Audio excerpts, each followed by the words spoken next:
Olá, pessoas!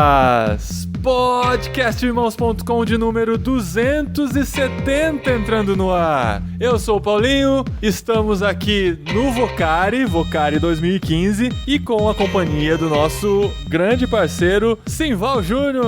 Oi pessoal, a gente tá aqui feliz da vida aí com tudo isso. E você vai acompanhando aí, né, de casa o podcast. Ao decorrer do ano a gente vai mantendo você aquecido no Vocari pra gente continuar discutindo vocação e transformação na vida de todo mundo que tá aqui. E a gente continua com o Lissander da Ultimato, grande Lissander, nosso companheiro aqui nas gravações do Vocari também. Obrigado pelo convite e continuar conversando aqui. Mineirinho? Esse é mineiro? Na verdade eu sou paraense, né? Paraense. Mas moro em Minas há 12 anos. Ele é de Viçosa, trabalha lá no Ultimato. E o Cassiano, o nosso... Fala aí, pessoal. Voltei. Tá animadão, cara, minha hein? voz tá jóia, né? Coisa boa, assim. Mas tamo aqui. E a gente tá aqui pra receber hoje Antônio Carlos Costa. Muito bom ter você aqui, Antônio Carlos. Antônio Carlos Costa. O grande Antônio Carlos. Olá, rapaziada. Uma honra poder estar aqui ocupando esse espaço e falar sobre a fé, sobre a vida, sobre o nosso país, os nossos sonhos pra nossa nação. Mano, muito legal. O Antônio Carlos é aquele cara que sempre que fala deixa a gente muito tocado, né? Muito abalado com o que a gente ouve. Não tem como ouvir uma mensagem, uma fala do Antônio Carlos, porque você fala muito apaixonado pelo que você vive, né? Então você é uma pessoa que, a gente pode dizer, né? Que descobriu a sua vocação e trabalha essa vocação. O Antônio Carlos, ele é pastor presbiteriano. Isso. E é o fundador da ONG Rio de Paz. Isso. Rio de Paz é aquela ONG que você vira e mexe e ouve falar nos telejornais. Que é aquele pessoal que faz um barulho que gera incômodo na sociedade, né? Eles estão querendo que venha a paz, mas assim, não é, as ações não são muito pacíficas. Não, brincadeira. Gera muita controvérsia. Então a gente vai conhecer um pouquinho mais do Antônio Carlos Costa e ver mais sobre como sermos relevantes no reino nesse programa especial gravado aqui no Aquário de Ideias do Vocari 2015.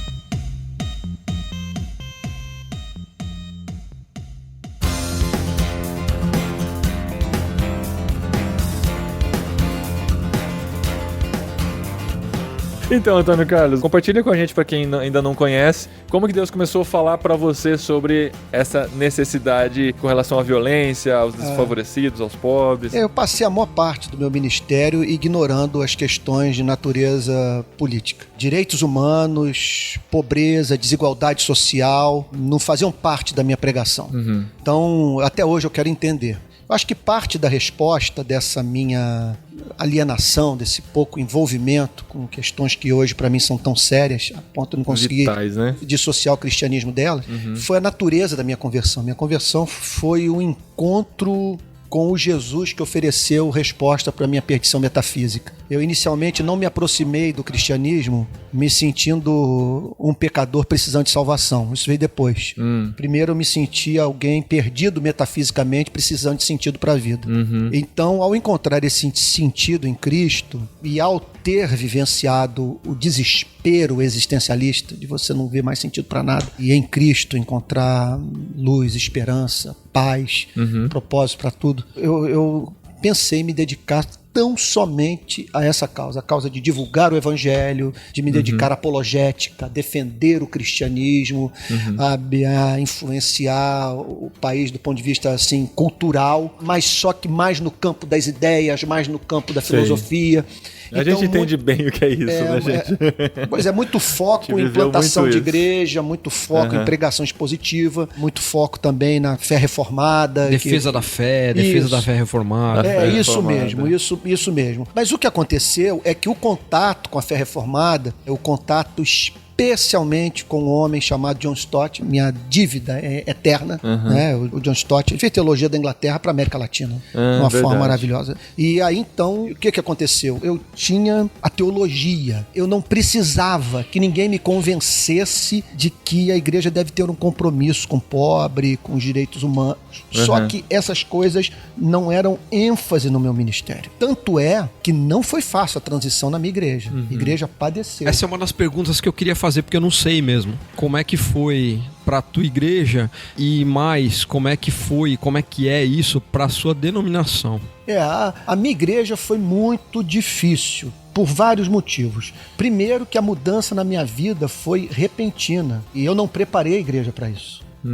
Foi uma conversão, né? Foi repentino. Subitamente eu me vi dentro de prisão, favela, cemitério, com pais enterrando filhos assassinados, e em contato com policiais civis, militares, BOP, Polícia Federal, jornalistas, o meio acadêmico do Rio de Janeiro. Foi uma loucura, foi um furacão. Eu não sei como que eu não tive um problema sério de saúde. Tamanha mudança. Mas qual foi a faísca, antes de responder como a igreja reagiu? A faísca foi o seguinte, eu vinha de uma crise. A crise que, em geral, me acometia nas manhãs, quando eu tinha que ler o jornal que eu assino. Né? Eu li o jornal e, na época, o jornal dava muito destaque às mortes violentas no Rio de Janeiro. E aquilo me incomodava muito. E eu pensava, meu Deus, como é que eu posso crer no que eu creio e tantas mortes acontecerem na minha cidade e eu não fazer nada. Então, aí houve o episódio que fez com que uma crise, né, acontecesse em minha vida. Foi no dia 28 de dezembro, eu estava até para sair do Brasil, estava de malas prontas para fazer o doutorado fora, já tinha tido meu projeto aceito na França, e eu ia para os Estados Unidos para fazer pesquisa sobre uma figura da América colonial, um teólogo chamado Jonathan Edwards. E aí o narcotráfico mudou o curso da minha vida, na verdade. Isso foi o que aconteceu, foi o narcotráfico. Uma ação lá em Bangu, eles decidiram tocar terror no Rio de Janeiro para chamar a atenção dos maus tratos que eles sofriam ali no presídio. Que ano que foi isso? E isso foi final de 2006. Aí no dia 28 eles conseguiram, né, fazer o que tensionavam. Eles mataram 19 pessoas em diferentes pontos da cidade e 8 eles queimaram vivas. As pessoas morreram dentro de um ônibus que cruzava o Rio de Janeiro indo para São Paulo, vindo do Espírito Santo. Aí eu, naquele dia, quando eu li os jornais, eu falei, não dá mais, eu vou pra rua. Não tenho mais como conviver com essas mortes em silêncio. Alguma coisa precisa ter feito. Na época eu raciocinei o seguinte, olha, eu sou pastor de uma igreja, tem pessoas ali, conheço um ou outro que tem uma certa projeção na sociedade, e quem sabe eu não consigo despertar a igreja e a partir da igreja envolver setores mais amplos da sociedade civil. Né? Só que logo cedo, essa ação do tráfico foi em dezembro de 2006. Em janeiro nós já fizemos a primeira manifestação na Cinelândia, copiando uma manifestação que eu tinha visto em Madrid. Houve um atentado terrorista, se não me falha a memória, do ETA, e eles foram todos de preto segurando uma vela de noite. Aquela imagem da vela acesa e tá aquele monte de ponto de luz e todo mundo de preto. Eu falei, vou reproduzir isso no Rio. Então teve uma repercussão. Mas eu pensando o seguinte, é questão de tempo eu consegui lotar Rio Branco. É questão de tempo ter uma multidão, porque a igreja virá comigo. A sociedade vai se mobilizar, porque nós estamos falando de morte, nós estamos falando de um direito elementar, a razão de ser da nossa organização em sociedade, da formação do Estado Democrático de Direito. É a garantia do direito à vida. Isso, tudo começa aí. Só que eu estava enganado. Ninguém foi junto. Nada. Aí eu falei o seguinte, eu não vou conseguir reunir essa multidão. A igreja se mantém completamente alienada, a igreja não foi preparada para isso, a igreja... É o mundo, né? Nós aqui, o mundo ali. Isso. Né? E os pastores também. Os pastores, eles não conseguem se ver como coadjuvantes de nenhuma história. É muito difícil isso para o pastor, ele então participar dando sua glória a outrem. Muito difícil. Então, como eu não conseguia, o apoio dos pastores, da igreja e a própria sociedade civil se mantinha, a classe média do Rio de Janeiro, muito alheia a tudo que acontecia, eu acho também muito por conta do medo, né? Medo associado também a uma indiferença. Aí eu pensei, vou trabalhar com imagem. Não vou organizar manifestações contando com a multidão nas ruas. Eu vou fazer aquilo que está sob o meu controle. Sabe? E aí me ocorreu de montar um cemitério em Copacabana, com os membros da minha igreja, nós fomos para lá. Quantas pessoas mais ou menos? Olha, não me lembro, talvez umas 30 pessoas, 40. Nós fomos 1h, meia-noite, para Copacabana Palace, o cartão postal, e montamos o cemitério, mas com as cruzes todas postas, pretas, alinhadinhas, alinhadas de modo simétrico, inspirado nos cemitérios da Normandia, lá na França. E aquelas cruzes, e contraste do preto com branco e tal, e eu não sabia o que ia acontecer. Eu só disse, pessoal, olha, se não acontecer nada, pelo menos nós estamos livres a partir de agora da vergonha de ter lidado com a barbárie, com indiferença, né, e tal. Só que quando o dia amanheceu, foi um choque. Todos os jornais estão falando daquilo. Todos os meios de comunicação, as agências internacionais de notícia na praia de Copacabana. E ali, desde aquele dia, eles nunca mais pararam de cobrir o nosso trabalho. Pra você ter uma ideia, começamos em 2007. Essa manifestação foi a manifestação que nos lançou para o mundo. mundo. Semana passada, nós éramos 40 pessoas carregando um caixão branco, simbolizando morte de criança, nos confrontos entre polícia e traficante no Rio de Janeiro. Nós conseguimos o Fantástico, todos os noticiários de todas as emissoras de televisão, foto na revista Veja, foto no Jornal Globo, foto na Folha de São Paulo, e conseguimos pautar a mídia do Rio de Janeiro, com matéria no Fantástico sobre criança morta, matéria do Jornal Globo. Foi um problema que nós levantamos. E isso faz parte do nosso trabalho, pautar os meios de comunicação, que em geral os meios de comunicação nos pautam.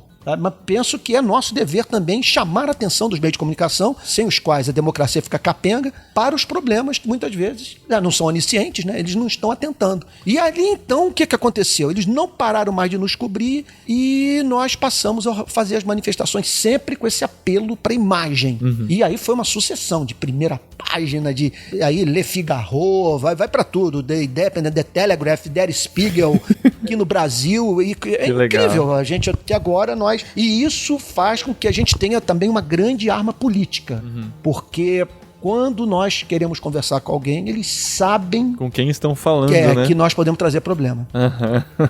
Você falou da classe média não se posicionar ou viver num campo da omissão, da igreja também está nesse campo da omissão. Na minha leitura aqui, na minha perspectiva, eu vejo que tem um comportamento que está ligado muito a esse negócio do direito individual. E quando a gente fala de direitos humanos, a gente está falando de alguma coisa que é comunitária, que é comunidade, que tem mais gente que tem direito. E tá todo mundo meio ansioso, na verdade, pelos direitos individuais. Quando a gente vê isso, a igreja está reproduzindo uma coisa que é do seu tempo, ou a igreja sempre esteve omissa historicamente? A tua leitura sobre esse caminho? Porque quando a gente olha para a ditadura, a gente pode olhar coisas semelhantes. Como que você vê isso aí, já que esse é o teu campo de atuação? O que me parece é que a pregação hoje nos templos evangélicos está tão diluída no seu conteúdo que quando uma pessoa se torna membro de uma igreja evangélica, ela não é curada do Brasil, ela não é salva do Brasil. Ela se torna membro da igreja e traz juntamente consigo todos os elementos da cultura brasileira. Porque como nós estamos passando por uma crise gravíssima no púlpito, a tal ponto que eu digo que, para mim, está no campo do mistério entender como que uma pessoa volta do domingo seguinte para a igreja, para ouvir o pregador.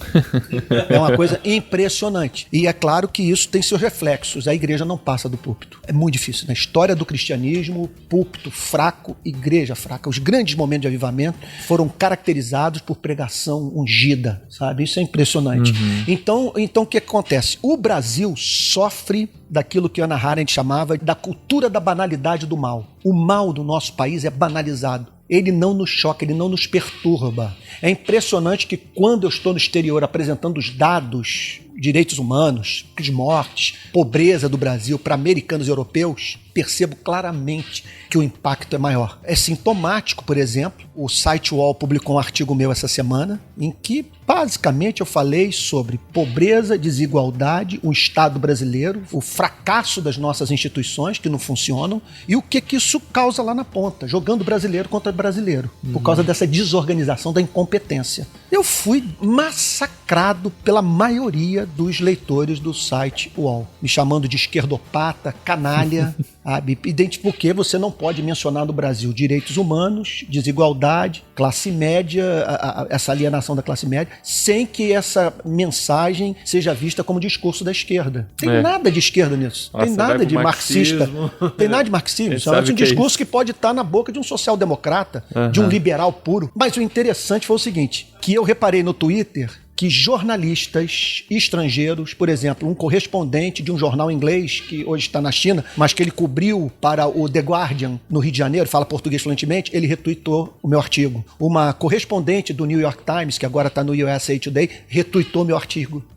Para eles, eu falei o óbvio ululante. Para eles, eu falei aquilo que salta aos olhos. Aqui no Brasil, não. Discurso de esquerda, olha esse comunista aí e tal, botando a culpa na classe média, a classe média que leva esse país nas costas. Mas calma aí, cara. A classe média leva a França nas costas, leva a Inglaterra, a Alemanha, em qualquer lugar. A classe média, sabe? A classe média paga um preço altíssimo. Contudo, nesses mesmos países, a classe média consegue encontrar tempo para exercer sua cidadania. Não tanto quanto já fez no passado, porque essa é uma das causas, inclusive, da decadência do mundo ocidental. Muitos historiadores já estão falando que esse é um dos sinais de que o mundo ocidental está gradativamente entrando em colapso, porque se você voltar 100 anos, 150 anos, você vai ver, por exemplo, o Alex de Tocqueville indo para os Estados Unidos com o propósito de, durante um ano, estudar o sucesso da democracia americana. Por que a democracia funciona nos Estados Unidos? E depois de um ano, ele escreve uma das suas obras mais importantes, Democracia na América.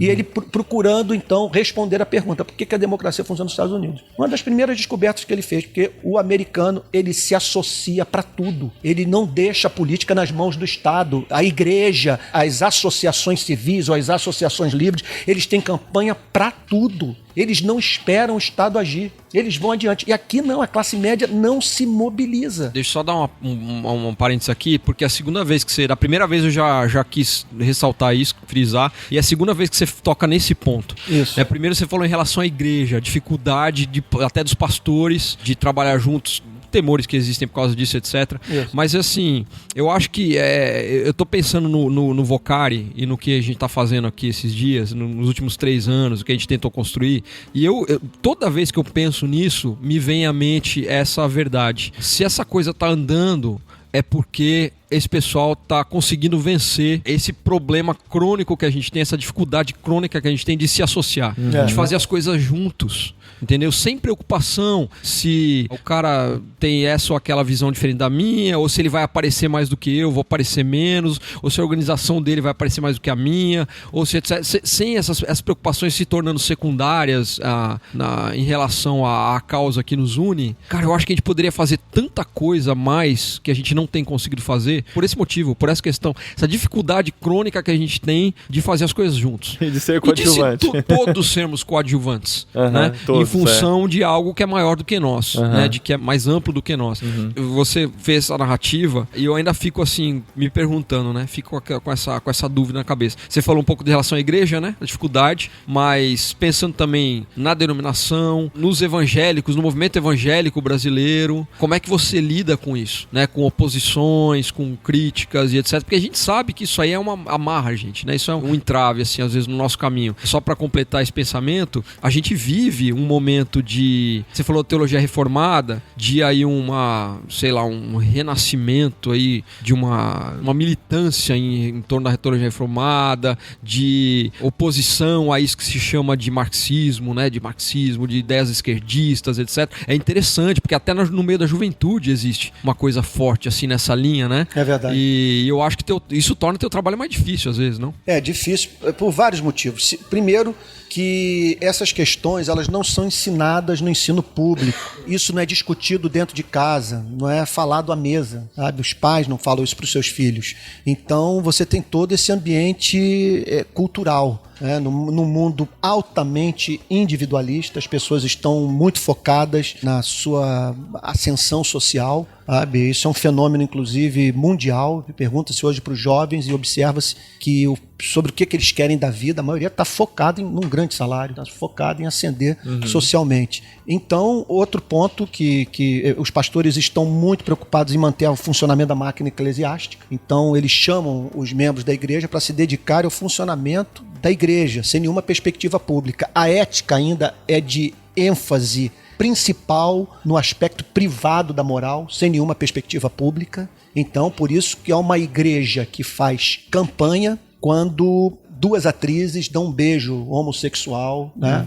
Que não vou dizer que isso seja legal, sabe? Mas eu penso que é sintomático de uma patologia espiritual a igreja se mobilizar para combater isso, e um garoto leva um tiro de fuzil na cabeça, a parte da caixa craniana entra na sala, sabe? Enquanto a mãe está assistindo televisão e ninguém protesta, sabe? Então essa alienação é um grande desperdício. Por que é um grande desperdício? Os movimentos sociais no Brasil não têm povo, nós temos povo. Nós temos, segundo as estatísticas, 45 milhões de pessoas. Se nós temos o dízimo disso aí determinado a trazer a justiça do reino para o nosso país, a gente mudaria a história. Eu, por exemplo, com uma petição, Cassiano, uma petição com 1,5 milhão, 2 milhões de assinaturas, eu sou recebido por qualquer autoridade pública nesse país. Sabe? Então isso era coisa pra gente fazer no decurso de uma semana. Renan Calheiros vai ser eleito presidente do Senado, era coisa pra a gente dar 2 telefonemas, esses telefonemas, essa coisa pega mais não sei quantos, e esses não sei quantos vão lá, entram nas redes sociais, e você no decurso de uma semana você tem 1,5 milhão de assinaturas brincando. Era pra ser assim devido à quantidade de gente, mas não é. Não é também porque aqui vai uma crítica e eu não quero dar uma aqui de xenófobo, longe disso. Mas os pastores brasileiros, eles leem quase que exclusivamente material teológico feito nos Estados Unidos. Feito pra então, América, você tem um Tim Keller. Tim Keller, se ele escrever sobre culinário, eu aconselho você a comprar o livro, porque tudo que ele faz é bom. E poderíamos mencionar outros autores do mundo anglo-saxão que têm uma visão para a América Latina, uma teologia aplicável à América Latina, mas a grande maioria não. A grande maioria são homens que, quando saem de suas casas e vão para o templo, eles não cruzam favela. Eles não sabem o que é ver um corpo estirado na rua. Eles não sabem o que é uma pessoa morrer em fila de hospital. O que é você ter que enviar filho para uma escola que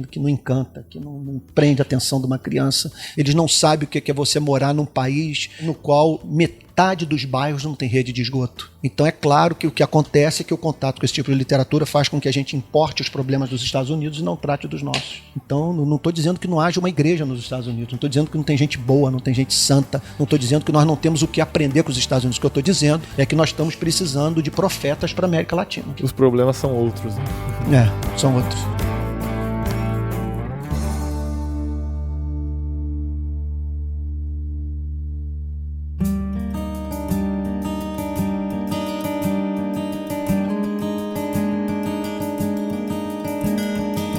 A gente está vendo no Brasil, pelo menos a nossa geração, né? Tá vendo no Brasil manifestações com muita gente nas ruas. Isso, perfeito. Muita gente nas ruas. Que até nos surpreende, né? Muitas vezes, nós somos mais novos e tal. Como que você lê essa coisa, assim? Ao mesmo tempo que você enfrenta uma grande dificuldade de mobilizar pessoas, e a gente tá conversando aqui sobre isso aqui, né? Mas você também tem recentes manifestações com muita gente, né? Você vê essas manifestações como um sinal positivo de uma possível mudança, ou você não acredita muito nisso? Não, eu acredito que junho de 2013 deve entrar para a história do Brasil como a independência, a proclamação da República, direta já, foi um marco.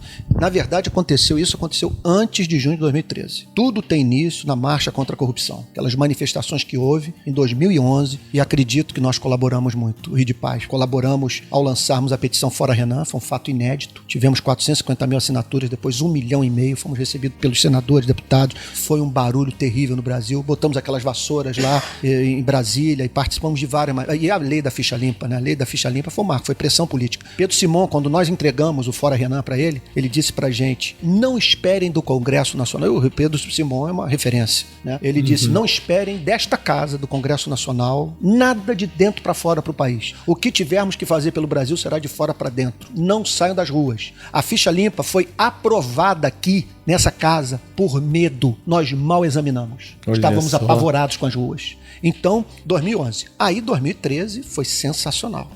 Para mim foi um dia de sonho. Apesar de meu filho ter sido preso, apesar de ter inalado gás lacrimogêneo como nunca na minha vida, apesar de ter vivido várias tensões, de fugir da polícia, aquela coisa toda, mas foi um marco na história do nosso país. Eu me lembro, eu fui no Congresso Nacional, mais uma vez mencionando Pedro Simon, ele virou-se para mim e disse, eu nunca vi o Congresso trabalhar tanto. Estão todos apavorados. O Supremo teve que agir, pegou o caso do Donadon, sabe, que estava lá engavetado para dar uma resposta a Dilma, pálida na televisão, tendo que ler o teleprompter. Sabe por quê? O povo quebrou Itamaraty, o povo entrou, subiu a rampa do Congresso Nacional, passaram do espelho d'água, lá no Rio de Janeiro, meteram fogo na Assembleia Legislativa. Foi um baita de um susto. Baita de um susto. Aí veio a Copa do Mundo. A Copa do Mundo esperava-se alguma coisa, mas acabou que a paixão traiu o brasileiro. O Brasil tinha todos os motivos para ir para a rua, naquele período, porque você ter o investimento de verba pública numa competição de uma semana, em que você constrói 12 estádios caríssimos, sendo que 4 verdadeiros elefantes brancos, um absurdo. E o que está acontecendo? E agora as manifestações, mas muito focadas na Dilma. O que está acontecendo é o seguinte, o Brasil mudou. Hoje nós temos liberdade de imprensa, nós temos uma classe média mais bem formada e o fenômeno da sociedade em rede. Isso veio para ficar. O Castel tem falado isso, tem escrito sobre isso. O mundo mudou. Tanto é que quando o governo federal me chamou para conversar em Brasília, para tratar naquele auge das manifestações, eu disse para eles, vocês estão pensando que governabilidade é fechar com o Congresso Nacional, sabe? É fechar acordo com o Renan Calheiros. Governabilidade é vocês se aproximarem desse mar de gente que está conectada em rede. Então isso para mim mudou, e o que vai acontecer agora é que isso não tem retorno. A comunicação está fácil, você consegue. A manifestação que nós fizemos semana passada no Rio, nós organizamos em 24 horas. Em 24 horas nós conseguimos botar 40 voluntários na rua, montar a manifestação e chamar todos os meios de comunicação. Tudo por Twitter, Facebook, esse tipo de coisa. Então você tem um olhar positivo, então, do que pode acontecer. Sem sombra de dúvida, eu creio que foi um avanço. Isso é inédito. Na minha geração inteira nós vimos as maiores barbaridades acontecerem e o povo não ir para as ruas. As maiores violações de direitos humanos, massacre da Candelária, massacre de Queimados, massacre de Vigário Geral, o massacre de Carandiru. Meu Deus, escândalo e mais escândalo. Você teve um caso isolado do Fernando Collor, mas foi aquilo, foi um espasmo cívico. Agora não, agora deixou de ser espasmódico o movimento. Olha, tanto é que em 2007 a revista Time, a revista americana, veio me entrevistar. Depois de um longo tempo de conversa com um jornalista lá da Time, eu fiz o papel de entrevistador e perguntei pra ele, como é que você vê os movimentos sociais no Brasil? O que falta pra gente? Ele virou-se pra mim e disse, foi uma resposta que eu passei pro grupo inteiro. O que falta aos movimentos sociais do Brasil é continuidade. Vocês vão pras ruas e depois somem. Então a minha esperança é que agora, nessa nova fase, a grande mudança nessa nova fase, que eu espero, seria maravilhoso, é esse povo dar voz pro pobre. São as mortes que ocorrem na favela, mover esse povo no minuto seguinte aí pras ruas, sabe? Isso seria realmente uma grande... Eu acho que nós estamos a caminho, eu acho que isso não tem retorno, eu só tô com medo do Brasil agora, os próximos dias, eu acho que nós vamos passar por um momento de muita turbulência. Se rolar o impeachment da Dilma, se isso não tiver um fundamento constitucional sólido, se não vier acompanhado de evidência, nós vamos ter problemas com a oposição do PT. Você imagina a oposição do PT se sentindo injustiçada, sentindo que o governo PT foi alvo de um golpe. Então, nós temos que evitar esse tipo de coisa e honrar a democracia, porque até agora Dilma Rousseff, eleita com 54 milhões de votos, tem que ser respeitada, é a nossa presidente. Mas, se vier algum assunto aí, agora já pegou o tesoureiro. É impressionante, a impressão que dá que está se aproximando dela. Você não acha, você falou desse apavoramento em 2013, você não acha que agora esse apavoramento do Congresso não está mais tão grande quanto foi lá? O que será que falta para depende do que virar de novo? Se a manifestação do domingo passado tivesse sido maior do que a do domingo anterior, olha, já teria sido um problema. Mas o que está vendo é o seguinte, a grande responsabilidade do governo federal, na verdade, das três esferas de poder executivo, município, Estado e União, é a incapacidade das nossas autoridades públicas de se comunicarem com o povo. Eles estão brincando com pólvora, estão brincando com fogo, estão brincando com o povo está indo para a rua, o povo está indignado, os dados sociais são caóticos. O país é a 7ª economia do mundo e o 79º em índice de desenvolvimento humano. O que significa o seguinte, o país tem uma economia próspera, uma economia rica, sabe? O Brasil não morre mais de fome, mas o brasileiro vive mal. Tem problema de mobilidade urbana, tem brasileiro agora aguardando operação em fila de hospital com dores excruciantes, sabe, porque não tem médico, os hospitais são mal equipados, crianças não permanecem na escola porque a educação não encanta, são professores mal remunerados, de escolas caindo aos pedaços, conforme eu acabei de mencionar, metade das casas sem acesso à rede de esgoto, 600 mil homicídios em 12 anos, 600 mil brasileiros confinados em campos de concentração, sendo torturados dentro do sistema prisional, sabe, a economia agora, sinais muito evidentes, e a presidente Dilma, nesse ponto, ela ocultou esses fatos. Foi um grande erro, que a nossa economia está sangrando. Eu tenho conversado, e aí a gente começa a fazer essa pesquisa aí de campo, tenho conversado com o pessoal de restaurante, taxista. Interessante, vários deles estão apresentando o mesmo percentual, 30%, 40% de queda no movimento. A inflação dando os seus sinais, e você imagina, o pobre perdendo os privilégios conquistados no governo PT, num país em que você não tem um estado de bem-estar social. Quem vai amparar essas pessoas? Como que essas pessoas se comportarão? Era para a presidente estar agora na televisão, se comunicando. Ela deveria mandar o programa de governo dela para o Facebook. Dizer o seguinte, olha, essas são as nossas metas, esse é o nosso cronograma para a área da saúde, para a área da educação, para a área da segurança, para o saneamento, para a economia. Podem cobrar e que ministro que não alcançar a meta vai ser demitido. Mas isso não acontece.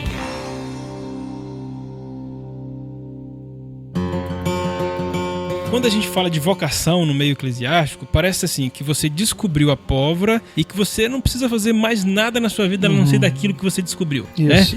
E a sua história tem a ver com um pouco de mudanças a partir das circunstâncias, né? É verdade. Como que você enxerga esse conceito de vocação, né? Como você descobre uma coisa, que vai ser pro resto da sua vida, né? Mas ao mesmo tempo você tá sensível às circunstâncias. Você é um pastor, isso, mas você também é um militante, digamos assim, dos direitos humanos. Isso é Já interessante. isso em você, assim, na tua cabeça? Isso é interessante. Quando eu me converti com 20 anos de idade, meu sonho era ser jornalista. Então, eu ia muito à redação do Jornal do Brasil, tinha um tio jornalista. Vivi muito esse mundo do jornalismo por conta desse tio, irmão da minha mãe. Aí veio a conversão, a paixão pelo evangelho, entrei no Ministério Sagrado e não fiz outra coisa na faixa dos 30, início dos 40, que não fosse pregar o evangelho, estar envolvido com a igreja. Aí veio o Rio de Paz. E isso que é uma coisa interessantíssima. Eu sei que é difícil você dar um testemunho como esse sem deixar vazar um pouco de vaidade, mas eu quero pedir perdão a todos e dizer, se eu não contar, eu não vou falar de algo que pode ser bom para as pessoas. O que aconteceu é o seguinte, o Rio de Paz começa na minha vida com 45 anos. 45 anos eu passo por essa guinada, o choque do contato com a violência, com o submundo da segurança pública e o contato com a favela, com tráfico, com mortes, essa coisa, tiroteio, viver dentro da favela correndo para dentro de banheiro para me esconder das balas perdidas e tal. Aí eu me pego, em razão do trabalho, tendo que desenvolver habilidades que eu não tinha e descobri na minha vida vocações novas que tiraram de dentro de mim aquilo que eu nem sabia que existia. Por exemplo, eu comecei a ver o trabalho dos fotógrafos cobrindo nossas manifestações e via como que uma manifestação pequena ficava grandiosa em razão da sensibilidade do fotógrafo. Aí eu pegava a primeira página e eu falava, mas cara, não fomos nós que fizemos isso? Era a manifestação ampliada, tornada bela, comovente através das lentes de um fotógrafo. E nós temos excelentes fotógrafos no Brasil. O que aconteceu? Virei fotógrafo. Comprei os melhores equipamentos e passei aí para a favela, para as manifestações, para os presídios com minha máquina de fotografar. Passei a ter foto minha em jornal, fotos minhas espalhadas pela internet, comecei a estudar o assunto, eu não sabia. Eu nunca tive habilidade artística nenhuma, não consigo fazer nada, um círculo, um quadro, um quadrado, se a mão não tem habilidade. Mas de repente agora eu me pego tirando fotografia, eu não sabia disso. Olho para as fotos e eu falo, não acredito. Outro ponto, virei jornalista. Hoje já tenho até meu registro de jornalista no Ministério do Trabalho. Que legal. Porque eu comecei, com esse negócio de dar voz para os sem voz, comecei a fazer muita matéria, contar histórias. E os meus amigos jornalistas falando, cara, você é um jornalista. E eu não sabia disso. E aí hoje eu tenho paixão pelo jornalismo. Na verdade, minha paixão é contar história. É pegar o pobre, entrar no barraco, ir lá no sertão, sabe? Ou numa favela e entrevistar as pessoas e dizer pro mundo o que elas estão sentindo. É a essência do jornalismo, né? Que infelizmente estão perdendo também muito hoje no jornalismo. Isso, então o que eu diria é para isso, é para as pessoas se abrirem pro novo, porque pode acontecer isso. Você se põe nas mãos de Deus para cumprir algum chamado, alguma missão, e no processo você toma conhecimento de habilidade. E as minhas referências sempre foram Calvino, Martin Lloyd Jones, John Stott, os caras para os quais eu sempre olhei. O Martin Lloyd Jones eu procuro imitar quando eu prego. Eu procuro imitar o Martin Lloyd Jones, que eu acho não foi o maior pregador do século XX. E de repente eu me pego fazendo o que nenhum desses ícones fez. Para mim foi uma experiência muito difícil, porque a minha referência é Martin Lloyd Jones na capela de Westminster pregando a palavra de Deus, pregando Efésios, pregando Romanos, aquela coisa toda. Martin Lloyd Jones nunca pegou em cruz, em vassoura, nunca fez protesto, sabe? Nunca correu de bomba de gás lacrimogêneo.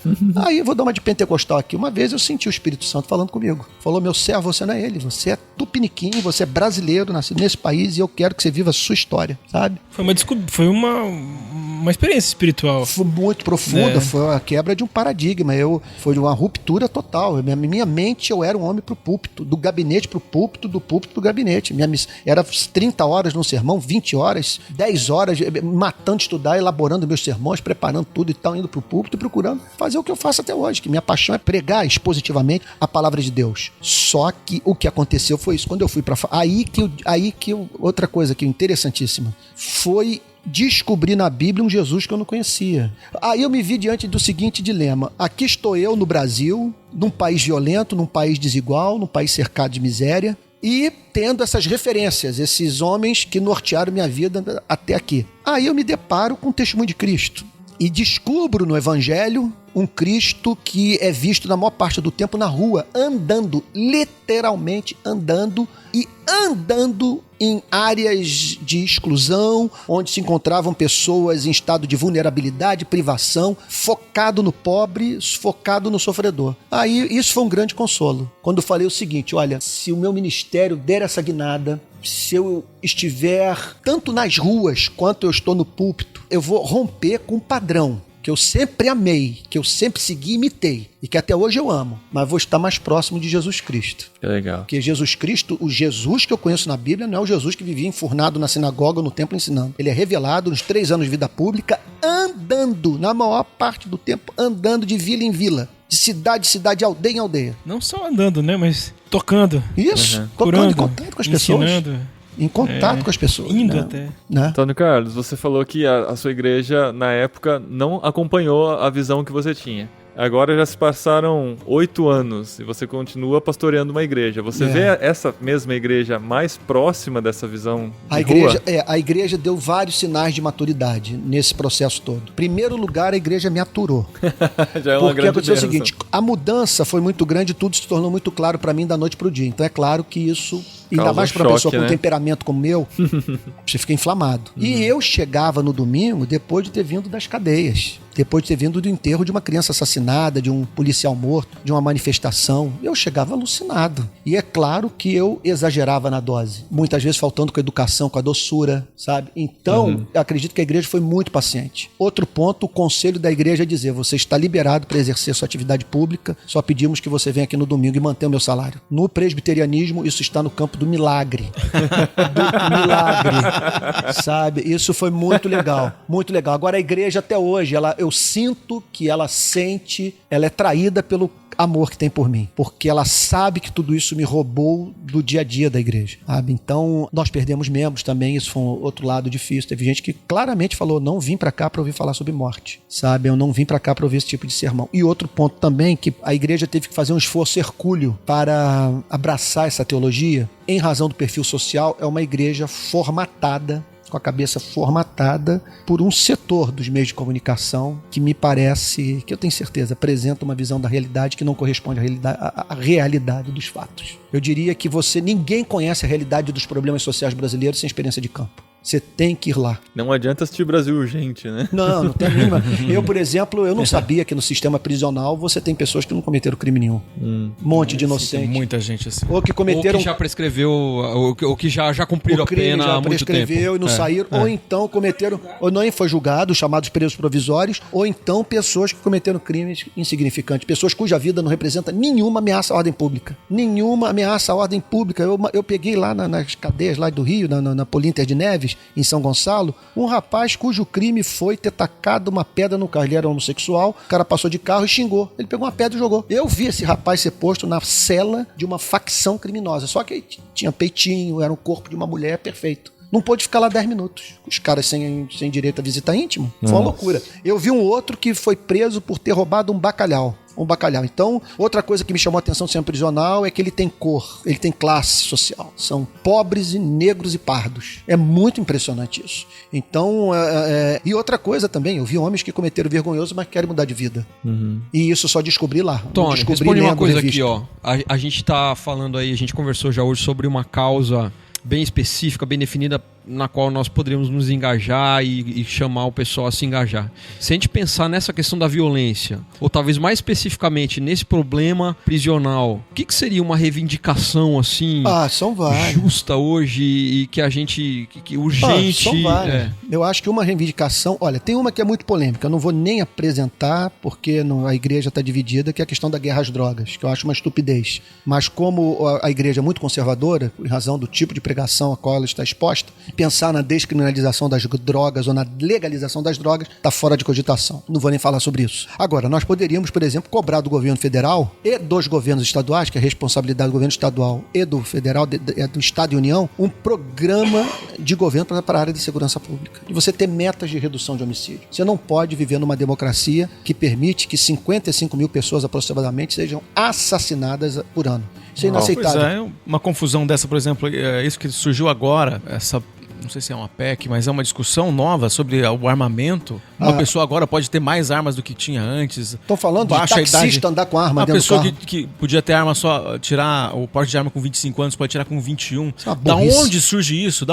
Isso surge do nada, alguém fazendo o lobby da arma, sei lá. E isso entra pra armar a população. Você tem gente que ganha dinheiro com isso. Sempre, né? De um jeito que a gente sabe que a violência tende a se tornar pior ainda do que já é. isso aí, eu lido com um bandido. O cara age na surpresa, ele vai botar a pistola na sua cabeça e você não vai saber o que fazer com a arma. Não vai saber, você vai tremer e ele vai tomar a arma de você, você vai levar a arma e tá arriscado você levar um tiro. Ele vai saber o que fazer com a sua arma. E aquela arma é a mesma arma que vai estar lá no criado mudo, lá na cabeceira da sua cama, que numa discussão com sua mulher, se você beber um pouco de caipirinha, sei lá, meu irmão, você vai pegar aquilo, desce o fogo na mulher, é o filho pequeno que vai pegar a arma, é uma desgraça. É uma desgraça você armar a população num estado como o nosso. Meu Deus do céu, só vai aumentar a violência. Pegando essa questão da violência, é uma pergunta complexa, assim, sim. Claro, mas por que você acha que a gente não consegue resolver o problema da violência no Brasil? Por vários motivos. Em primeiro lugar, a polícia. Ninguém consegue tocar na polícia. Todo mundo tem medo da polícia. Há autoridades públicas que estão no grampo da polícia. O Brasil sofre de uma crise de autonomia. A polícia tem nas mãos grande parte dos nossos políticos. Estão no grampo da polícia. Uma vez um oficial da Polícia Militar, falando de um governador de estado aí, um governador de um estado brasileiro, ele disse o seguinte: olha, governador fulano de tal está no grampo da Polícia Civil. Não tem autonomia nenhuma. Na hora dele tomar uma decisão que vai interferir nos interesses de policiais, um telefonema aborta as melhores ideias. Então, você tem que ver, nós temos nos estados, nós temos duas polícias. Polícia Civil, que faz o trabalho de policiamento investigativo, e a Militar, que faz o policiamento ostensivo. São trabalhos, obviamente, portanto, que se complementam. Só que essas polícias se odeiam. Nossa. Na verdade, você não tem duas. Na verdade, você tem quatro. Você tem a polícia dos oficiais, a Polícia Militar, você tem a polícia dos soldados da Polícia Militar, você tem a polícia dos delegados da Polícia Civil e você tem a polícia dos inspetores da Polícia Civil. Todos eles se odeiam. Ninguém dialoga, ninguém tem nada. É um caos.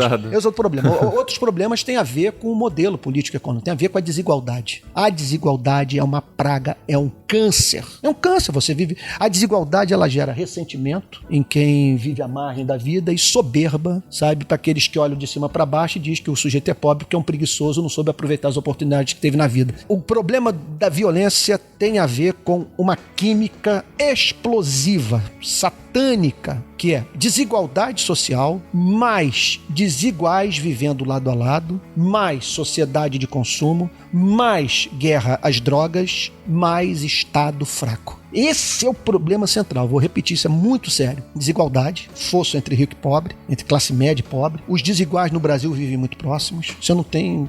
As pessoas, especialmente no Rio de Janeiro, é lado a lado. É a experiência lá do Morumbi, São Paulo, né? Você tá aqui, tá o Morumbi, ali tá a favela, né? Desigual vendo a sociedade de consumo, que estimula o consumo, estimula uma sociedade profundamente individualista, que estimula você a comprar o que não precisa para agradar quem você não gosta. E, consequentemente, a frustração também. A frustração de quem não pode comprar, isso mesmo. A estupidez da guerra às drogas, de você achar que vai resolver o problema do uso de drogas com repressão, em vez de investir em prevenção.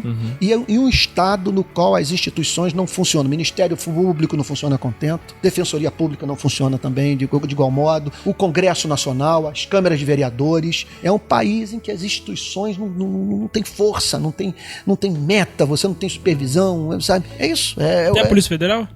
A Polícia Federal tem feito um bom trabalho, tem dado alguns sinais aí de vida, tem feito um bom trabalho investigativo, muitos crimes foram elucidados pela Polícia Federal, mas o que nós observamos que diante da magnitude dos nossos problemas, também acontece isso, que às vezes você tem uma instituição que não faz o que gostaria de fazer por falta de recurso, não tem investimento, que se nós tivéssemos uma Polícia Federal, quem sabe, com mais investimento, nós descobriríamos mais casos escandalosos de corrupção, né?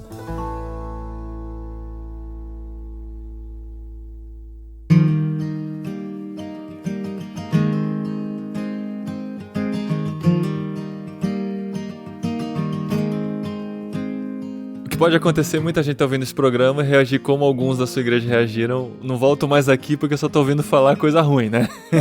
Eu queria que você contasse algumas coisas boas que aconteceram a partir de atitudes, de manifestações, de protestos que foram feitos, né? Porque às vezes a gente pode ver, assim, muitas ações, muitas manifestações acontecendo e a gente não vê o que tem conseguido de resultado positivo a partir delas. Muito bom, boa pergunta.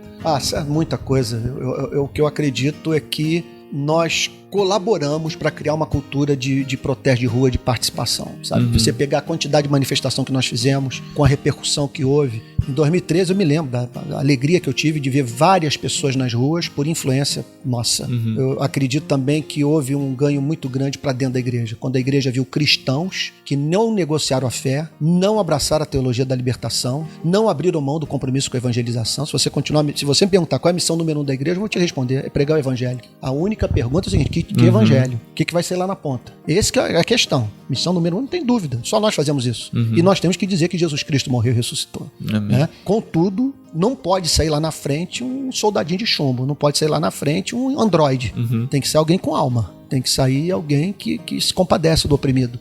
Né? Então isso foi uma coisa maravilhosa. Outro ponto, eu nunca tive tanta abertura para pregar no país como eu estou tendo agora. Nos mais diferentes setores da igreja. Desde a faculdade da Assembleia de Deus, passando pela Igreja Batista da Lagoinha, que nos últimos 2 anos me chamou para pregar 2 vezes sobre justiça social. Então isso foi maravilhoso. Maravilhoso também você vê o efeito pro lado de fora, de gente que passou a ter um respeito novo pela igreja por saber que cristãos protestantes estão envolvidos com essas manifestações.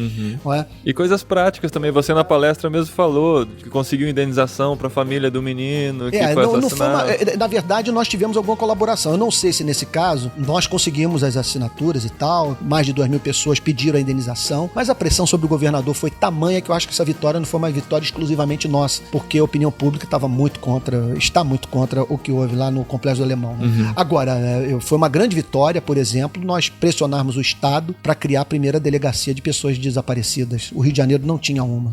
E nós fizemos pressão e tal. Teve um dia que nós falamos, olha, nós botamos uma nota no Jornal Globo, a principal coluna do Rio de Janeiro, coluna do jornalista Anselmo Góes, deu a nota, dizendo que as mães ficariam amarradas em postes, as mães de desaparecidos ficariam amarradas em postes em Copacabana, pedindo a criação da delegacia. 3 ou 4 dias antes da manifestação, nós recebemos um e-mail, foi um e-mail da Secretaria de Segurança dizendo que eles iam nos ouvir. Que legal. Aí criamos, não precisou nem fazer nem fizemos a manifestação. Que interessante. Aí criamos a primeira delegacia de desaparecidos do Rio, de Paradeiro, delegacia de Paradeiro, não ficou delegacia de desaparecido, ficou Paradeiro de não sei o quê. Desconhecido. Tá lá, existe lá, então 30 policiais, 30 inspetores, 2 delegados, só dedicados a essa tarefa. Isso é aquela coisa da credibilidade, né? Que vocês nem precisam às vezes fazer a manifestação, só de anunciar, só já de anunciar, conhece. Mas é porque eles não querem que façam a manifestação. Exatamente, não, porque já conhece a Rio de Paz. Porque também tem isso. Você põe na primeira página os equívocos. Isso aí é um prejuízo que não tem como pra ele. Isso é ninguém gosta disso, de você botar na primeira página da Folha de São Paulo. Já teve manifestação nossa que nós fomos primeira página do Estadão, da Folha e do Globo. Uau! Com destaque, com fotos enormes de manifestação nossa, sabe? Com o Jornal Nacional dando as nossas manifestações direto e outra coisa, lá no exterior arrebentando. Essa Copa do Mundo agora, você digita Rio de Paz, NDO, em vez de botar ONG, Rio de Paz, põe NDO, Rio de Paz, Demonstration, que eles chamam de Demonstration e tal, Copacabana, Suíça, que nós fizemos uma manifestação lá na sede da FIFA em Zurique. Olha só. Né? Também. É impressionante. Agora, isso tem um valor imenso, porque você aumenta o nível de conscientização da população, porque aí vem a matéria, vem dizendo por que houve a manifestação, milhões de pessoas assistem no Brasil inteiro, e a pancada no poder público. Que é uma pancada. Você vê, por exemplo, que nem a manifestação que nós fizemos agora no início do ano, morte da menina Larissa. Nós botamos uma cruz em Copacabana com todos os brinquedos dela fincados na cruz. Caramba. Isso é uma pancada violenta no poder público. Os vídeos também que nós fazemos, os artigos que escrevemos. Por exemplo, isso tudo me deu direito essa semana de dar uma entrevista gigantesca para Carta Capital. Aí o UOL ligou para minha casa dizendo, acabamos de ver sua entrevista na Carta Capital, gostamos muito, você poderia escrever um artigo para o UOL. Escrevi o artigo do UOL, acabei de ver, foi o artigo mais comentado da semana do UOL. Que legal. Sabe? Então isso cria uma oportunidade muito grande de você influenciar a cultura. Agora, o que eu acho maneiro é isso, sem negociar o cristianismo, sem negociar a nossa teologia, sem negociar a cruz, a salvação, a morte vicária de Jesus Cristo, sem você abraçar ideologias de esquerda, de direita, procurando se manter fiel ao evangelho, sem vínculo político partidário, sem receber verba pública. Isso é um negócio bacana. Simplesmente colocando o cristianismo em prática, né? Pois é. Você vê o primeiro movimento de direitos humanos que fica do lado da polícia. Isso é comentado no Rio de Janeiro. Isso é comentado no Rio de Janeiro. E os policiais... E foi na sequência de uma manifestação que vocês tinham feito. Tava numa sequência e de repente vocês se opuseram, né? Porque a gente tava no Rock no Vale quando você mencionou que haveria a manifestação naquele final de semana. Foi. A favor da polícia. Na madrugada seguinte, naquela noite ia acontecer. Foi. Pois é, isso é. E policial que trabalha na ponta, ele diz o seguinte, esses caras são malucos. O que nós fizemos guardadas as devidas proporções, é a mesma coisa que você pegar a bandeira de Israel, entrar na faixa de Gaza e fazer um ato público contra o Hamas. Acaba com esse negócio aqui. Abaixa o Hamas. Você com a bandeira de Israel. É a mesma coisa que você fazer lá. Por quê? Porque na favela há um histórico de violação de direitos humanos praticadas por policiais. Todos os policiais sabem disso, sabe? Então, policiais que passam armas para o tráfico, munição. Então, você fazer um negócio como esse é dizer o seguinte, você está do lado do inimigo, esse cara é alemão. Só que nós voltamos para a favela e dissemos, olha, nós não temos lado. Nós não somos um movimento contra a polícia, nós somos um movimento contra abuso de poder, um movimento contra o mal policial, sabe? Como vocês sabem também que nós não apoiamos o que vocês fazem. Só queremos o bem de vocês, nós não queremos vocês mortos e tal, eu falo isso. E conseguimos escapar. Aquela manifestação também que pra mim que foi marcada, eu sempre lembro dela. Todo mundo fala da cruz, mas pra mim eu sempre lembro dela daquela que vocês pintaram, que uma mulher foi arrastada. Foi. Nós pegamos uma tinta vermelha, descemos o morro, fazendo o trajeto dela como se o sangue tivesse sido derramado por ali. Uau. Aquela manifestação passou um veneno, porque num dos dias lá que eu levei o advogado nosso, que ele advoga pro bono pras famílias das vítimas, né? E ele tá advogando pra família dessa mulher. Eu vi um traficante botar a arma na nossa cara, passando de moto, serpenteando, aí botou o fuzil na nossa cara. Foi um momento difícil. Cara, você tem mais de 200 comentários no artigo aqui do UOL. E o pessoal tá chateado. Tão irado. Tá bem O pessoal chateado. tá chateado. Mas é aquilo que eu falei, cara. É esse lance da classe média. Eu não sei, é um negócio estranho, cara. E isso aí tá pegando os jovens. Os jovens entram nessa onda aqui. Qualquer coisa que você faz. É muito estranho pra um cara como eu. Eu tenho 40 anos. Pra mim é estranho. Porque a minha geração, eu com 20 anos atrás, eu não tinha essa cabeça, cara. Então, assim, Peraí, por que pega cabeça? essa cabeça que essa juventude tá pegando? É que eu fico, assim, coçando a língua pra não citar os nomes dos caras que são as influências, né? Maiores. Mas até na teologia, né? É uma mentalidade direitista. Eu não sei, é um negócio estranho, cara. Né? Tá estranho, não tá normal isso, né? Então, por exemplo, hoje a gente levantou a questão da redução da maioridade penal. Vai pros jovens da tua igreja e pergunta se eles são contra ou a favor da redução da maioridade penal. Vai pros jovens da tua igreja e pergunta se eles são contra ou a favor do regime de cotas. E vê as respostas, verdade, cara, e fala Cassiano. se não tá estranho isso. Verdade. Tá estranho, cara. Os caras ficam defendendo, moleque de 18, 19 anos, gasta horas defendendo a predestinação. É estranho, cara. Não tô falando contra a predestinação, Eu sei, não. eu tô não entendendo é? o que você tá falando. Mas você entende, cara. Eu não sei, bicho. Eu acho que tá estranho. Tá estranho isso aí. Eu também acho. Agora essa coisa dos comentários, né? Eu quero ampliar um pouco o problema, porque me parece que é uma tendência muito maior do que essa coisa da juventude estar esquisita. É um hábito que surgiu com essas novas tecnologias da gente expor de uma forma drástica, mal educada, absurda, qualquer opinião que gere algum tipo de polêmica, assim, né? Não sei se vocês viram o Chico Buarque surpreso com as pessoas criticando nos comentários as coisas dele, né? Então, No meu artigo agora eu botei a música dele, uma frase que ele falando sobre o pobre, ele tem uma música linda chamada Brejo da Cruz, em que ele fala sobre os garçons, os garis e tal, cobrador de... Aí ele diz, e ninguém pergunta de onde essa gente vem.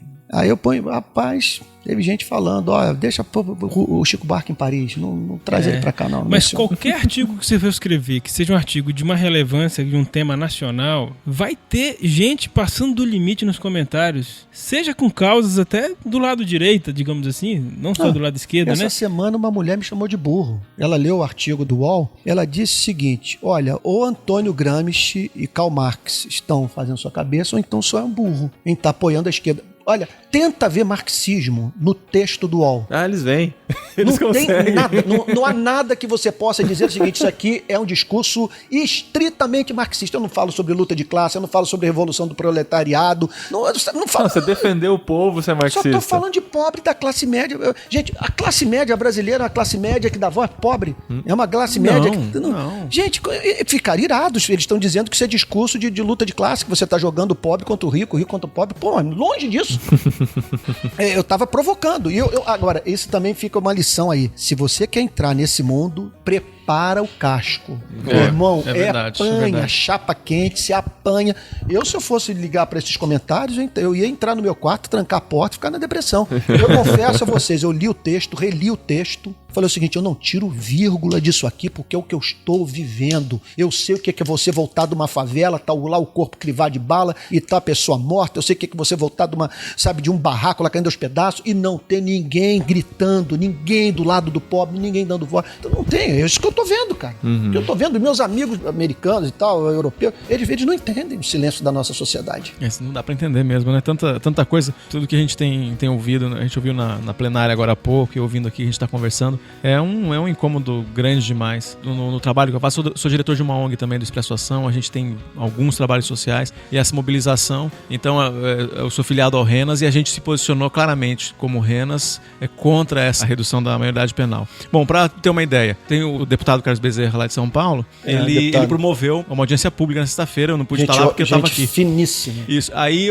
ontem eu fiz um repost das coisas que aconteceram lá na audiência pública. E aí vários juristas, né, que falaram e o posicionamento do pessoal. Bom, os posts que eu tenho no Facebook, geralmente tem assim, no mínimo 50 curtidas. Pra você ter uma ideia, em 14 horas teve uma curtida para cada um desses reposts sobre a questão da maioridade penal. Por quê? Porque qualquer pessoa que entra lá já sabe que se ele curtir aquilo que tá lá, ele vai ter que discutir aquele negócio lá.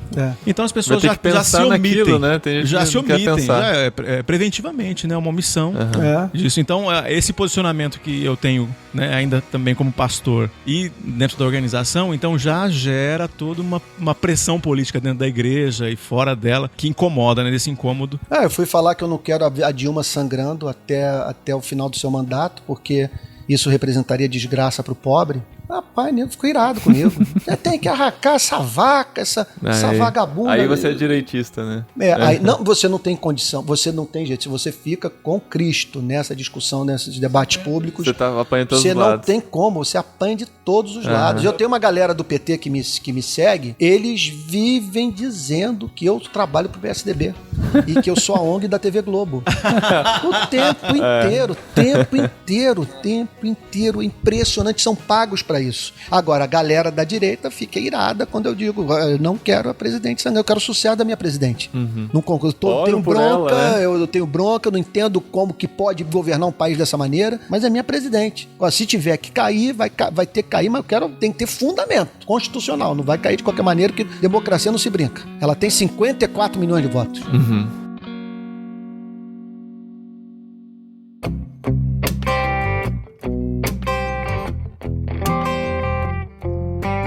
Antônio Carlos, pra encerrar aqui, deve ter muita gente revoltada com tudo que a gente ouviu aqui. Deve ter muita gente que não consegue mais assistir um telejornal de tanta indignação de ver as notícias. Você já falou, quer entrar pra esse mundo? Engrossa o casco porque vai levar bordoada. É verdade. Que outros conselhos você dá pra quem sente esse incômodo, essa indignação? Qual o caminho que você dá pra fazer uma diferença? Excelente pergunta e Paulinho, você está revelando ser um bom jornalista. Né? Perguntas... eu acho que a primeira coisa é a experiência de campo. Você tem que ir lá. Os antropólogos têm isso como valor inegociável. Fazem tábula rasa de tudo e só chegam às suas conclusões, só emitem seus pontos de vista depois que foram lá. Foram conhecer a tribo, atravessaram o oceano, foram lá conhecer a cultura e tal. Experiência de campo. Segundo lugar, procurar se informar. Ir para as universidades, procurar especialistas, ler artigos sobre o tema e ler toda a literatura relativa à área com a qual você está pensando se envolver. A qual Deus está te falando, né? Foi o que eu fiz. Eu peguei toda a literatura política, os clássicos, fui lendo tudo e os livros escritos por especialistas em segurança pública. Se prepara, né? Então essa é a dica. Tem que se preparar. Não é sair com o peito aberto, aí a bordada vai ser mais forte. Mesmo. Outra coisa, muita paciência com o mundo político, que nada é rápido. Tudo é insuportavelmente lento. Isso é só Brasil? É da democracia. A democracia é isso, né? A democracia é a arte de você administrar essas divergências e todas, não é mais né? só colocar a questão diante do rei, o rei decide na hora, né? É isso mesmo. Divide a criança no meio, boa. Isso. Outra coisa é você ver pessoas que têm a mesma paixão e montar um grupo, e estudar e tal, e se organizar. Pode ser um departamento dentro da igreja, pode ser um braço da igreja. Nós achamos achamos melhor no Rio, como nós íamos lidar com a imprensa, criar uma ONG, porque se nós entrássemos com o nome igreja, nós não teríamos a cobertura dos meios de comunicação, não tem a mínima dúvida. Então nós criamos uma ONG que é um movimento da sociedade civil, então uma ONG que está aberta para receber contribuição de não cristãos. Não é da igreja. E que luta, não é da igreja, e luta pelo direito de todos. Legal. E que usa uma linguagem secular. Nas entrevistas nós não falamos o mundo já no maligno, Jesus está voltando, Satanás está solto no mundo. Nosso ministério. E aí acabou tudo, que a gente trata da questão de uma forma objetiva, a partir de informação concreta, nunca dando chute. Outra coisa boa é ter fontes. Gente, lá de boas fontes, é fundamental. Eu tenho fonte no jornalismo, fonte na favela, fonte na polícia. Às vezes eu ligo, como é que tá isso, como é que tá aquilo, me explica isso, me explica aquilo outro, sabe? Isso é muito importante, você ter fonte. E outra coisa, antes de abrir a boca, é você procurar saber se a fonte é segura, se tem fundamento que está dizendo, porque, cara, senão você perde a reputação. Hoje nós estamos vendo lá no Rio de Janeiro um líder de uma ONG que, assim que foi veiculada a notícia que o menino Eduardo morreu com tiro na cabeça, ele ventilou no Facebook que o garoto tinha ligação com o crime. A mãe deu uma declaração ontem dizendo: bandido é ele e tal, e ele agora tá numa situação muito difícil. Então a gente tem que tomar muito cuidado, sabe? A outra coisa também, muita vida de oração, muita vida aos pés de Jesus, porque você vai conhecer um lado da vida, sabe? É uma coisa que drena você. Você vê o lado pior da sociedade, o lado pior do homem, você passa a achar que tudo é fake, é uma tentação muito grande pro cinismo. Você olhar tudo com deboche, dizer, tá todo mundo encenando, não existe sociedade. Que existe são famílias e que o resto se dane, sabe? Tudo fake. Essa é uma tentação. Outra tentação também muito forte é de você minimizar certos pecados em razão de estar lidando com barbaridades. Sabe? O que é você sair com... Comparar os pecados, sair com 2 mulheres no mundo onde o camarada entrou na favela, matou 10 com um tiro na testa. Você acha, qual é o sentido disso? Qual é o problema? Sei lá. Isso é uma tentação, sabe? Outra tentação é de você voltar para a igreja também e desencantado romper com a igreja. Porque você não entende... Isso acontece muito. Você não conseguir entender a falta de cooperação, de simpatia da parte dos irmãos. Se você não tomar cuidado, isso te deixa amargurado. Isso te deixa amargurado. Tenho certeza. Pra mim, foi a pura misericórdia divina, tudo isso me pegar já velho. Me pegou com 45 anos. Maduro, né? Já não tinha... Se me pega na faixa dos 20, dos 30... Olha só. Seria problemático. Eu acho que uma das tentações seria romper com a igreja. Porque não é fácil você voltar pra igreja e de repente... Ver que é outro universo. Olhar perdido, aquela pena de você conversar com o cara e o cara... Você sente que o sujeito tá olhando onde se perdeu. É questão de tempo ele entrar na política. E às vezes aquela nossa postura também não sabe nada, né? Não sabe nada da vida ainda. É inocente e tal. Então tem tudo isso. Então, isso tudo é informação, vida de oração, essa coisa toda. E acreditar, né, cara? É crer que Deus é poderoso, crer que um pouco de fermento leveda toda a massa, crer que a luz dissipa as trevas, que o sal preserva o que está apodrecendo, e que a história da humanidade e a história da igreja, especialmente, quer dizer, estão repletos de casos, assim, de pessoas que creram no impossível, sabe? E que conseguiram mudar a realidade. Você vê o caso lá da Inglaterra, do William Wilberforce, como que ele conseguiu acabar com a escravidão. E o discurso era o seguinte: se você tocar nisso, a economia da Inglaterra vai para bancarrota. Porque nós dependemos do trabalho escravo para manter a nossa economia. Quem enfrenta um argumento como esse? Então, são esses os conselhos. Seguir o coração. Legal. A paixão, o que te traz peso? O que te angustia? Qual é a dor que te dói? Qual é o sofrimento humano que te leva às lágrimas? E que habilidade que você tem? O que você faz bem? Como você pode suprir essa necessidade, né? Isso, como que você pode... habilidade. Eu acho que eu precisava de graça para falar com as câmeras, de lidar. E Deus teve misericórdia de mim, porque durante 10 anos eu tive um programa de televisão, eu lidava semanalmente com câmera. Quando eu comecei as manifestações e vi aquelas câmeras na minha frente... Tranquilo. Zero, nenhum problema. Só o medo de glorificar Deus, né? De fazer o negócio direito. Antônio Carlos Costa, muito obrigado por esse papo interessantíssimo. Muito bom receber você aqui. Eu ia falar que a gente podia já marcar um outro aí, né? Pensando. Sério, muito, cara. Tem muito assunto ainda. A gente circulou por vários assuntos, micro assuntos que podem ser desenvolvidos aqui, mas obrigado pela disposição, participação. Uma honra mesmo. E vamos junto. Tamo junto nessa. Vamos fazer o barulho que for preciso para movimentar essa nação. E Paulinho, fazer um pedido, o pessoal que quiser acompanhar a gente aí, tem o Facebook do Rio de Paz, o meu Facebook, o blog Antônio Carlos Costa. Tá. Você entra lá, vai me ver, aí vai poder saber o que está rolando, as manifestações, as campanhas. A gente trabalha muito com petição. Legal. Isso é uma cultura que precisa entrar aqui petição no Brasil. Online petição mesmo. Online, porque você, conforme eu disse, isso. Você, com um volume bom de assinaturas, você cria um fato político. Legal. Beleza, gente. Então os links estarão no site aqui no post e vamos movimentar. Vamos mexer essas águas aí pra fazer a diferença. Amém.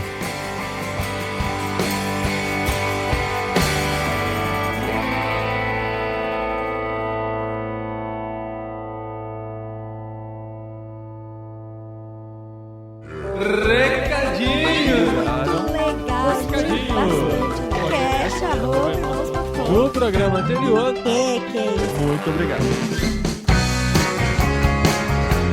Muito bem-vindos aos recadinhos de cozinha. Por que essa formalidade, essa introdução desse jeito? Porque eu gravei tanto o programa do podcast Cepal lá no Aquário de Ideias do Encontro Cepal que eu já tô no piloto pilha, automático, né? tô na pilha. Gente, mas esse homem gravou, hein? Eu gravei. Nossa, mas esse homem gravou. Mandava mensagem pra ele. Onde você tá, marido? Grava. Vem pra piscina, marido. Não dá, tô gravando. Estivemos semana passada no Encontro Cepal, 42º Encontro Cepal lá em Águas de Lindóia. E foi bom, não foi? Cara, foi... Eu não falei que ia ser bom? Eu acho que foi o melhor que eu participei, hein? Dos 9 que eu já participei até hoje, foi o melhor. O clima tava muito legal e muita gente boa. Afinal, meus 5 favoritos. Top 5, né, amor? Top 5 de pregadores. Tem o André Fondeira. Tem o nosso pastor, é verdade. O top 5 tava lá, os meus pregadores favoritos, e consegui acompanhar. Não acompanhei tanta coisa, vou acompanhar daqui pra frente, né? Por quê? Por quê, esposinha? Por quê? Porque nós gravamos lá 12 programas para retomarmos o podcast Cepal. Antigamente a gente tinha já dentro do site da Cepal e dentro do podcast Irmãos.com programas da Cepal, que é servindo pastores e líderes ou relacionados à Cepal, programas que a gente gravava nos eventos e tudo mais. Né? Apresentando alguns ministérios. E a gente vai retomar isso. A gente não anunciou antes porque precisava saber se ia conseguir gravar os programas, né? Vai que dá um pau, né? Cai um raio no computador. Se bem que eu não verifiquei se estão todos inteiros ainda. Não né? Mas depois eles não vão nem saber, eles não vão fazer conta. Mas eu gravei lá 12 programas, ou seja, a gente tem material para 1 ano de podcast Cepal mensal. Olha isso. Só que ele não vai entrar dentro de Irmãos.com. Nós teremos um novo podcast dentro de Irmãos.com e também no site da Cepal, com programas mensais a partir da próxima segunda, dia 18 de maio. Olha só. Que louco! Mas peraí, deixa eu entender. Vai ser um programa novo dentro de Irmãos.com. Sim, um podcast novo com programas, né? Podcast é a marca e os programas são os produtos. Vai ser o podcast Cepal. Teremos o podcast Cepal dentro de Irmãos.com, como nós temos Missão na Íntegra, No Barquinho e BTcast. Teremos mais um junto, né? Além do podcast Irmãos.com, podcast Cepal. Lá no menuzinho você vai ver um item a mais. Ô, professor, tô com a mão erguida. E assim, no meu aparelhinho lá de celular, eu vou conseguir, tipo, fazer um subscribe? Subscribe?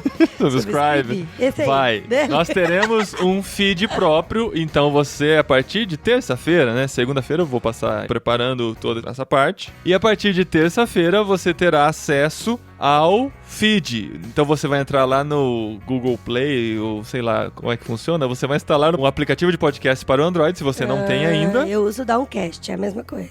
Downcast é para iOS, né? No Google Play você já deve assinar, né? Eu sempre me mandando para falar de Android, mas você já deve conhecer. E no podcast, no aplicativo de podcast do iOS ou de podcast do Windows Phone, você vai procurar por Cepal. Procura por podcast Cepal. Cepal conhece, gente. SL no final, e você vai ter acesso a esse novo conteúdo a partir da semana que vem. Só que nós não teremos só conteúdo mensal. Nós queremos intercalar as segundas-feiras, porque agora o BTcast não intercala mais com a gente. Eles resolveram ser... Ele criou asas e voo. Eles resolveram ser semanais. Então a gente precisava de alguém que intercalasse com a gente. E vai ser o podcast Cepal. Só que em uma das quinzenas vai ser uma entrevista gravada no Aquário de Ideias. E na outra quinzena... Olha que chato, o que vai ser, gente? Vai ser simplesmente o conteúdo do Encontro Cepal deste ano. Olha só. Ó, presta atenção, vamos lá, recapitulando. O top 5 do Paulinho tava lá, de pastores. E a gente vai colocar a mensagem do top 5. As mensagens na íntegra. Assim como a gente faz com Missão na Íntegra, a gente vai fazer com o evento Cepal. Então, se você se embananou todo, só lembra disso. Assina o podcast Cepal Cepal. E escute que vai ter programa a cada 15 dias. A cada 15 dias tem um programa novo. Um deles é uma entrevista do Aquário de 10, o outro é uma mensagem do Encontro Cepal. E sempre intercalando com as segundas-feiras do podcast Irmãos.com. Então, pensando em Irmãos.com mais Cepal, toda segunda-feira você vai ter conteúdo novo no seu player pra acompanhar. Comemora, igreja! E assim, os de entrevista nós contaremos com uma parceria, porque a gente não consegue fazer muita coisa sozinho. A gente precisa de parceria. Pensando aqui, perdi marido. A gente precisou de parceria precisa de parceria pra ter aquário. E depois a gente grava todo esse conteúdo. A gente gravou uma penca de coisas no Vocário, uma penca de coisas na Cepal. E a gente gasta muito mais tempo editando do que propriamente gravando. Então nós contaremos com a parceria na edição para o podcast Cepal. De quem? Do nosso amigo do coração. O nosso grande, como o Roberto Carlos fala, do meu maninho. Eu não assisto Roberto. Você não assistia Jovem Guarda, né? Não, amor, desculpa. Ariel Yeager. I like a moleque. Eu não gosto dessa piada, né? Grande Ariel. O Ariel a gente conheceu recentemente, a gente já tinha um contato via internet, mas agora fazemos parte da mesma igreja aqui em Vinhedo, somos grandes amigos e ele assumiu o compromisso de editar o podcast Cepal. Olha que da hora, Ariel! Uhul! Inclusive, Ariel, um abração, cara, obrigado pela sua amizade, a sua companhia. Eu prefiro dar um abraço pra irmã dele. E um abraço pra Ariane, a irmã do Ariel. Olha, um abraço, Ariane, você me ensinou a apreciar um dos doces mais gostosos que tem. A Ariane é a nossa fornecedora de doces, deixa a gente e as crianças muito felizes. Muito felizes. Abração, Ariane, muito bom te conhecer também. Então, é isso aí. Ariel editando o podcast Cepal. A partir da semana que vem tem programa no ar.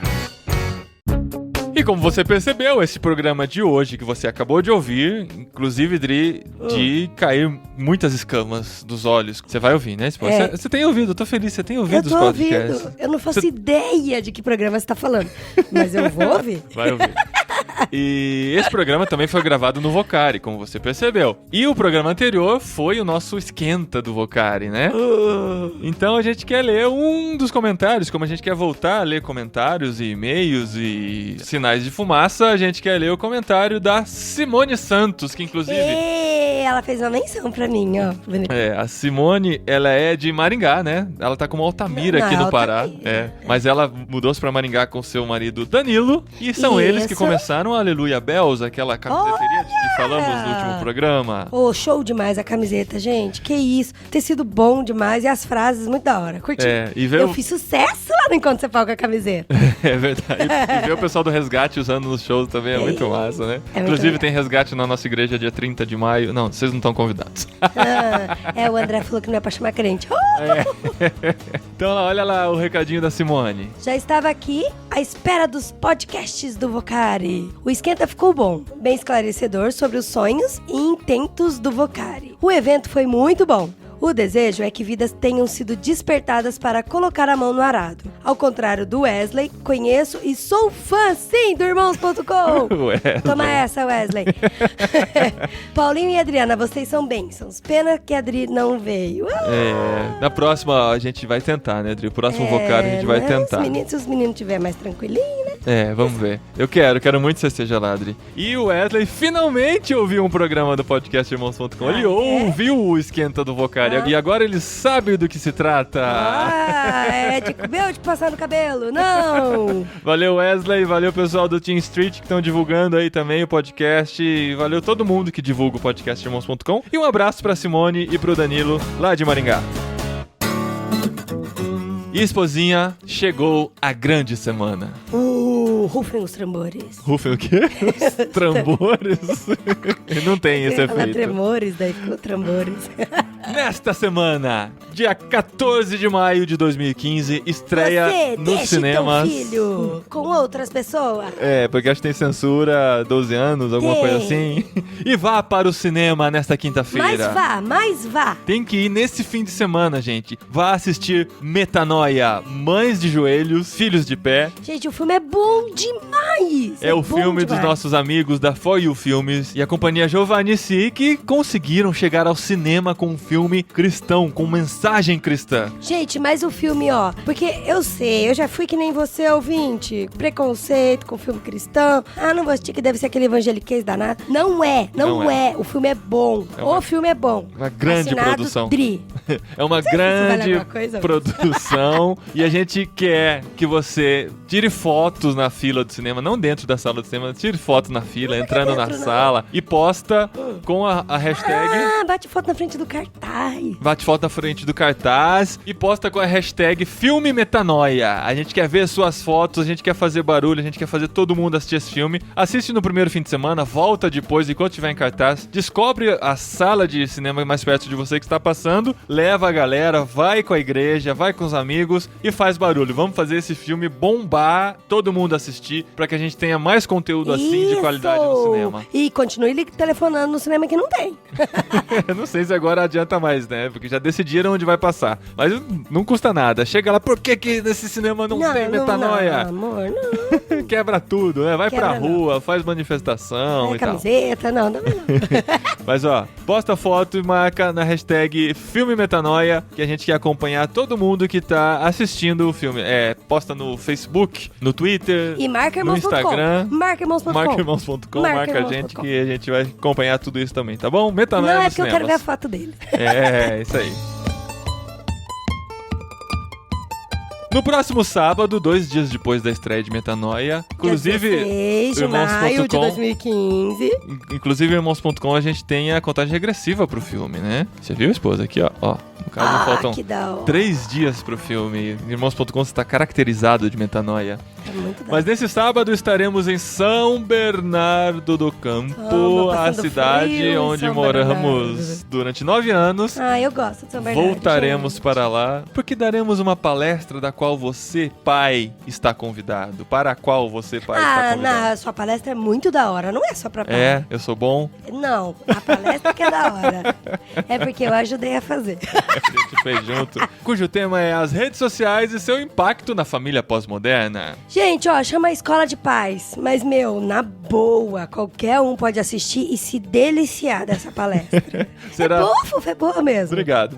Será das 10h30 da manhã ao meio-dia, na comunidade de Jesus de São Bernardo do Campo, cujo nosso amigo pastor Gerson Borges estava lá no Encontro Cepal e tal. Nós estaremos lá. O endereço é a Praça Salvador Rosa, número 34, no quilômetro 17 da Anchieta, pertinho do Habib's. Pertinho da do Anchieta Habib's, lá. da Anchieta. Do lado Isso. do Habib's. Viu? Uma coisa muito da hora, muito da hora. Esse pode levar filho, tá? Diferente do Metanoia. Esse vai ter atividades especiais pras crianças e depois vai ter um lanchinho no final. Tudo na faixa, meu povo. Isso. Então aparece lá pra ver a gente, pra assistir essa palestra. Depois não fica com vergonhinha, não, de falar que conhece. O pessoal fica rondando a gente. Inclusive, um abraço, Samuel Wesley. Que estava rondando o aquário de ideias do Encontro Cepal. Não, tô brincando. Brincadeira, Samuel. Gostamos muito de te conhecer e várias pessoas que vieram falar com a gente, né, no Encontro Cepal. Então, se você for lá, vem falar com a gente também. Queremos ver você na Comunidade de Jesus de São Bernardo do Campo no próximo sábado, dia 16 de maio, das 10h30 ao meio-dia. De 2015. 2015, é muito importante. Sei lá, vai que alguém do futuro tá ouvindo. E pra terminar, gente, quem segue a gente no Instagram viu que nós gravamos um programa muito especial no Aquário de Ideias. É mesmo. Nós gravamos 12 programas pro Podcast Cepal e um especial pra Irmãos.com. Que é o programa. É o mais incrível que você já vai ouvir na sua vida. Esquece o 85. Pra quê, Paulo Júnior? Paulo Júnior e tal. E mais do que isso, você vai poder ouvi-lo agora. Não vai precisar esperar tanto tempo, aquela expectativa. Eu quero ouvir, para de falar, amor. Entra no ar agora o programa mais especial já gravado dentro de um aquário de ideias para o podcast Irmãos.com de todos os tempos da face da Terra. Podcast Irmãos.com. Olá, pessoas! Olá, pessoas! Podcast Irmãos.com infantil entrando no ar. Eu sou o Paulinho, estou aqui com o André, o meu filho mais velho. Fala oi, André. Oi! Eu também estou aqui com o Daniel, meu filho mais novo. Oi! Oi! E a gente está aqui para conversar sobre a infância lá em casa. André, quantos anos você tem? 4. 4 anos? E quando você faz 5? Dia 28 de agosto. Dia 28 de agosto. E Daniel, quantos anos você tem? 2. 2 aninhos? Você sabe fazer com o dedo? Mostra com o dedo pra mim, 2 anos. 2 anos, muito bem. André, em que cidade você nasceu? Em São Bernardo do Campo. São Bernardo do Campo. E você, Daniel, onde você nasceu? Em que cidade? Olha, fala no microfone. Que cidade você nasceu? São Paulo. São Paulo. Agora a pergunta mais importante. Pra que time vocês torcem? Santos. E você? Santos. Santos venceu. Santos venceu? O Santos ficou campeão do Campeonato Paulista? Sim. E de quem que o Santos ganhou na final? O Palmeiras. O Palmeiras. O Santos ganhou nos pênaltis. O Santos ganhou nos pênaltis. É o seguinte, gente. Eu queria saber de você, André. Como que é morar em Vinhedo? É brincar. Fala no microfone. E falar microfone. É, falar no microfone. E o que mais que você gosta de fazer em Vinhedo? Jogar videogame. Você gosta de jogar videogame. E Daniel, o que você gosta de fazer lá em Vinhedo? Jogar videogame. Você gosta de jogar videogame também? E você gosta de brincar de futebol? Fala. E eu de Indiana. Você gosta de Indiana Jones? Sim. E qual que é a sua música preferida, Daniel? Sugar. Sugar. E a sua, André? O do Eric Gonna Be So Who. Muito bem. Eu tô muito feliz de conversar com vocês, porque vocês são estrelas lá em casa. Vocês são muito conhecidos lá pelo papai e pela mamãe. Então eu queria agradecer vocês por terem participado aqui do podcast Irmãos.com e falar que o papai tá muito feliz de ter vocês aqui no Aquário de Ideias do 42º Encontro Cepal. Tá bom. Tá bom. Tchau, um beijo. Tchau.